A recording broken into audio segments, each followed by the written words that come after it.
शिव का क्रोध। महर्षि भृगु ब्रह्मा जी के मानस पुत्र थे। उनकी पत्नी का नाम ख्याति था, जो दक्ष की पुत्री थी। महर्षि भृगु सप्तर्षि मंडल में एक ऋषि हैं। सावन और भाद्रपद में वे भगवान सूर्य के रथ पर सवार रहते हैं। एक बार की बात है, सरस्वती नदी के तट पर ऋषि मुनि एकत्रित होकर इस विषय पर चर्चा कर रहे थे कि ब्रह्मा जी, शिव जी और श्री विष्णु में सबसे बड़े और श्रेष्ठ कौन है।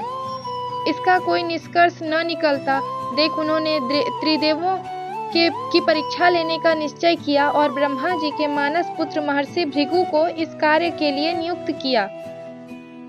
महर्षि भृगु सर्वप्रथम ब्रह्मा जी के पास गए। उन्होंने न तो प्रणाम किया और न ही उनकी स्तुति की। यह देख ब्रह्मा जी क्रोधित हो गए। क्रोध की अधिकता से उनका मुख लाल हो गया, आंखों में अंगारे दहकने लगे। लेकिन फिर यह सोचकर कि ये उनके पुत्र हैं, उन्होंने हृदय में उठे क्रोध के आवेग को विवेक बुद्धि में दबा लिया। वहां से महर्षि भृगु कैलाश गए। देवादि ही देव भगवान महादेव ने देखा कि भृगु आ रहे हैं, तो वे प्रसन्न होकर अपने आसन से उठे और उनका आलिंगन करने के लिए भुजाएं फैला दी।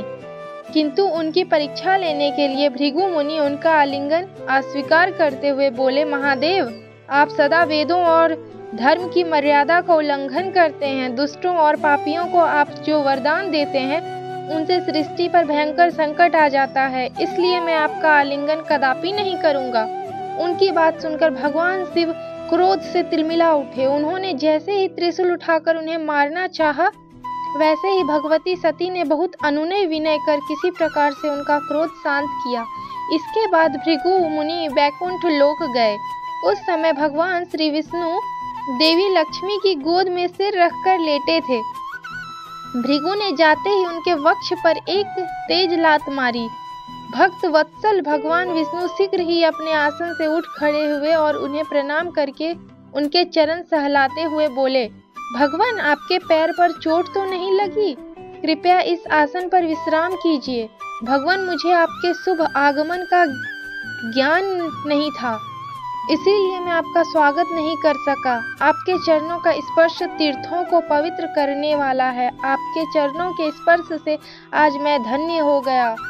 भगवान विष्णु का यह प्रेम व्यवहार देखकर महर्षि भृगु की आंखों से आंसू बहने लगे। उसके बाद वे ऋषि मुनियों के पास लौट आए और ब्रह्मा जी, शिव जी और श्री विष्णु के यहाँ के सभी अनुभव विस्तार से कह बताया। उनके अनुभव सुनकर सभी ऋषि मुनि बड़े हैरान हुए और उनके सभी संदेह दूर हो गए। तभी से वे भगवान विष्णु को सर्वश्रेष्ठ मानकर उनकी पूजा अर्चना करने लगे। वास्तव में उन ऋषि मुनियों ने अपने लिए नहीं, बल्कि मनुष्यों के संदेहों को मिटाने के लिए ही ऐसी लीला रची थी।